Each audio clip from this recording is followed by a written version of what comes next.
Rick, what can you tell us about your lineup today? I'm going to go Brisbois going to go in, and Hagi. And Sass will come out, and Diarnay.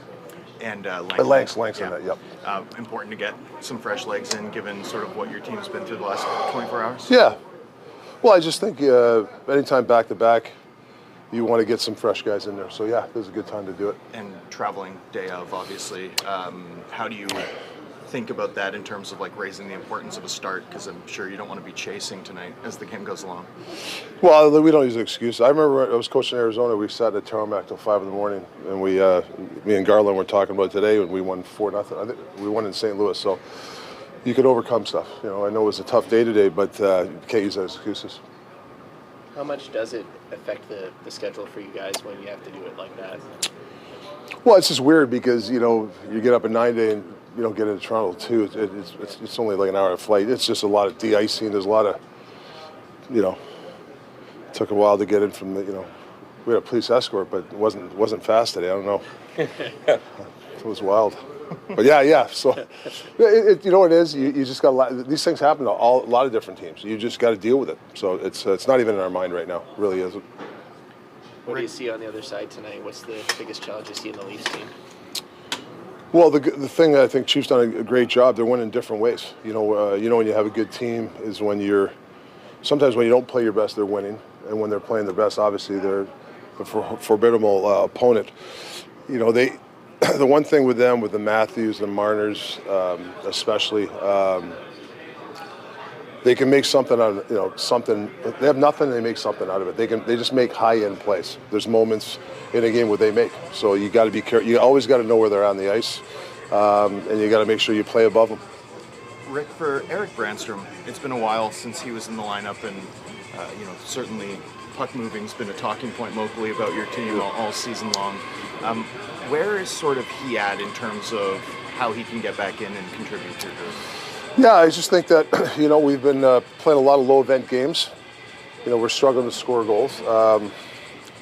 We feel we got to stay in the game that way. I think when puck moving defensemen's, but you also got to defend. There's a lot of different things. I think that Briss is a good defender. We got Hughes now. I just think that the reward risk part of it is something that we rather go this way, but that doesn't mean it won't get in. What are you stressing with the guys coming off last night's game? What's the biggest adjustment you're looking for tonight? Yeah, I looked at the video. We had quite a bit of possession time against Carolina. Didn't generate a lot. But there's a lot of reads there we're not finding. On a climb, the weak side D, Hughes will, but some other guys are hesitant to go down. You have to go down in those spots to create offense, and I think we're hesitant. We're more staying on the blue line, or even when the guy climbs, there's times to take it to the interior, and I don't know if it's confidence right now with some guys who are not scoring, so you get in awareness mode, right? You don't move your feet, all of a sudden you're looking, who do I pass to, instead of just take it to the hole or make that play on the weak side. The D's there, hopefully he's there, and you make that play. It's okay to play a little risky if people move their feet. When for me, when the risk happens is when you don't move your feet and you play more of a stagnant style, and I think that's confidence. I think we got some guys that are kind of, they get the puck and they're just looking to pass or looking for something instead of moving their feet and then waiting for that option to open up. I think that's really what we got to do it, because I didn't really mind the puck possession game. We didn't give much to Washington. We give much to Carolina, which is a good thing. But we need some guys to stop us score. We need to score some goals, yes. Rick, that's two answers in a row talking about sort of the risk-reward profile specifically on the back end. We know, you entered this season planning to sort of be a more aggressive team, attack off the rush, and have injuries and just sort of what your team has gone through sort of changed where the dial has to be turned for the short term? Well, yeah, it has to be in the sense that, obviously we don't like to use excuses, and, the profile of our D is, we want to play, we're defending, and when there's a chance to go, you go.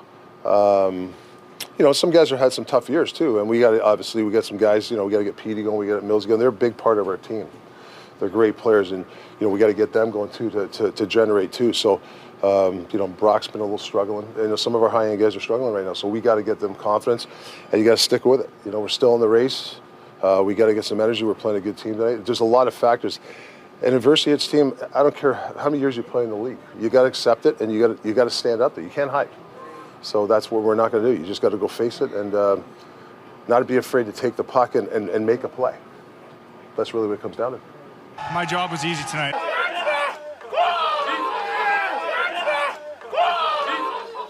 Connor, happy to have the chance to sit down with you, catch up. Generational talent. Thanks for liking the video and subscribing.